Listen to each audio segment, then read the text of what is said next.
লোকসভা নির্বাচনী প্রচারে ত্রিপুরায় আসলেন কেন্দ্রীয় স্বরাষ্ট্রমন্ত্রী অমিত শাহ।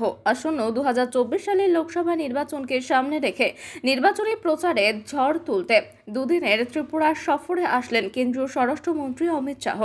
এদিন আগরতলা মহারাজ বীর বিক্রম আন্তর্জাতিক বিমানবন্দরে ওনাকে স্বাগত জানান ত্রিপুরার মুখ্যমন্ত্রী ডাক্তার মানিক সাহা, ত্রিপুরার প্রাক্তন মুখ্যমন্ত্রী তথা পশ্চিম ত্রিপুরা লোকসভা আসনের বিজেপি প্রার্থী বিপ্লব কুমার দেব, কেন্দ্রীয় প্রতিমন্ত্রী প্রতিমা ভৌমিক, ত্রিপুরা প্রদেশ বিজেপি সভাপতি রাজীব ভট্টাচার্য সহ অন্যান্যরা সোমবার তথা আজ ঊনকোটি ত্রিপুরা জেলা কুমারঘাটে পূর্ব ত্রিপুরা লোকসভা আসনের বিজেপি প্রার্থী কৃতি সিং দেব বর্মার সমর্থনে আয়োজিত এক জনসভায় অংশগ্রহণ করবেন তিনি।